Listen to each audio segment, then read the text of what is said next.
नमस्कार, आप देख रहे हैं टीवी 24 नेटवर्क और मैं हूं आपके साथ आकांक्षा यादव। वक्फ बिल संसद में पेश होते ही विपक्ष और कई मुस्लिम संगठनों ने इसका विरोध करना शुरू कर दिया था और इस बीच आप सांसद संजय सिंह ने एक दावा किया था कि अगर बीजेपी वक्फ बिल लाएगी तो केंद्र से पीएम मोदी की सरकार गिर जाएगी। तो वहीं वक्फ बिल जो कि अब कानून बन गया है, इस कानून के बनते ही बिहार में भारी भूचाल दिखाई दे रहा है, जहां वक्फ बिल का समर्थन सीएम नीतीश कुमार की पार्टी जेडीयू की ओर से करना अब उनकी टेंशन साबित हो रहा है। जिस तरह से जेडीयू के मुस्लिम नेताओं ने पार्टी से धड़ल्ले से इस्तीफे दिए हैं, उसके बाद चर्चा होने लगी कि अब बीजेपी और जेडीयू के बीच में भारी खटपट हो गई है। तो वहीं हाल ही में एनडीए के सहयोगी एलजेपीआर के मुखिया और केंद्रीय मंत्री चिराग पासवान का भी बयान सामने आया था, जिसमें चिराग पासवान ने कहा था कि वो बीजेपी के हिंदुत्व के साथ नहीं है। तो वहीं अब बिहार एनडीए के एक और सहयोगी दल ने सीट शेयरिंग को लेकर बीजेपी की टेंशन बढ़ा दी है,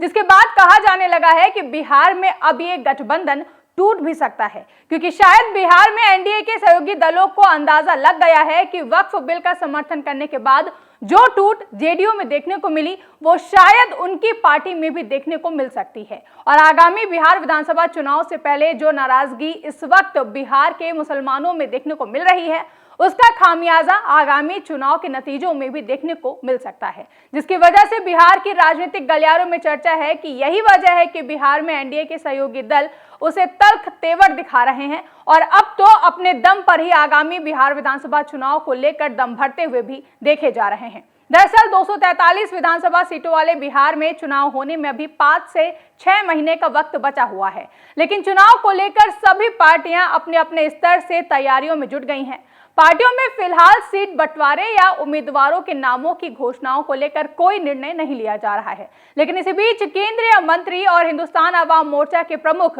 जीतन राम मांझी ने बड़ा ऐलान कर दिया है और उनके इस ऐलान से कहीं ना कहीं बिहार बीजेपी और जेडीयू की टेंशन बढ़ सकती है। एक और जहां बिहार एनडीए एकजुट होकर रहने और चुनाव की तैयारी करने की अपील कर रहा है, तो वहीं दूसरी ओर एनडीए के ही एक दल के द्वारा न सिर्फ कितनी सीटों पर चुनाव लड़ेंगे इसका दावा ठोका जा रहा है, बल्कि प्रत्याशियों के नामों का भी ऐलान कर दिया गया है। और ये दल कोई और नहीं बल्कि केंद्रीय मंत्री जीतन राम मांझी का दल हिंदुस्तान आवाम मोर्चा है। बता दें कि केंद्रीय मंत्री जीतन राम मांझी ने बीते दिन ऐलान किया कि उनकी पार्टी 30 से 40 सीटों पर चुनाव लड़ेगी। यही नहीं, उन्होंने पूर्णिया के कसबा विधानसभा क्षेत्र से अपने प्रत्याशी के नाम का भी ऐलान कर दिया है, जिसके बाद से बिहार एनडीए में भारी भूचाल देखने को मिल रहा है। दरअसल पूर्णिया के गढ़बनैली में बीते कल जिला कार्यकर्ता सम्मेलन में केंद्रीय मंत्री जीतन राम मांझी और उनके बेटे व पार्टी के राष्ट्रीय अध्यक्ष संतोष कुमार सुमन भी शामिल हुए, जहां केंद्रीय मंत्री जीतन राम मांझी ने इस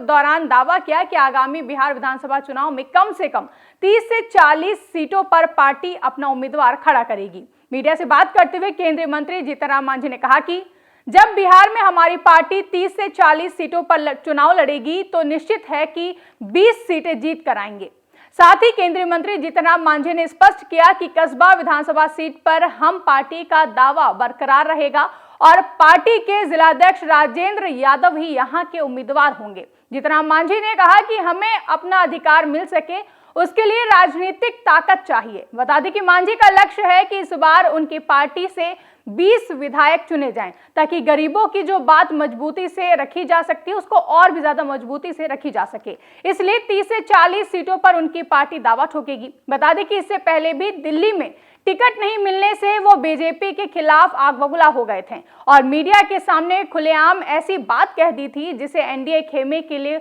शुभ संकेत नहीं माना गया था। दरअसल दिल्ली विधानसभा चुनाव के दौरान केंद्रीय मंत्री जीतन राम मांझी ने चिराग पासवान और बिहार के सीएम नीतीश कुमार की पार्टी को बीजेपी की ओर से सीटें देने को लेकर नाराजगी जाहिर की गई थी, जहां चिराग पासवान की पार्टी और सीएम नीतीश कुमार की पार्टी जेडीयू को बीजेपी ने दिल्ली में सीटों में हिस्सेदारी दी थी, लेकिन केंद्रीय मंत्री जीतन राम मांझी को एक भी सीट नहीं दी गई थी, जिसके बाद सियासी संग्राम छिड़ गया था और मीडिया ने जब जीतन राम मांझी से इसे लेकर सवाल पूछा था तो फिर क्या था, जीतन राम मांझी बुरी तरह भड़क गए थे और साफ कह दिया था कि झारखंड में भी हमारी औकात नहीं थी, दिल्ली में भी हमारी औकात नहीं है, लेकिन बिहार में हम अपनी औकात दिखाएंगे। जिसके बाद अब केंद्रीय मंत्री जीतन राम मांझी का जो बयान सामने आया है और जिस तरह से मांझी की ओर से बिना किसी एनडीए के साथ डिस्कशन के पहले से ही 30 से 40 सीटों पर चुनाव लड़ने का दावा कर दिया गया है। मांझी के इस दावे को अब बिहार विधानसभा चुनाव के ठीक पहले दिए गए बयान कि बिहार में हम अपनी औकात दिखाएंगे,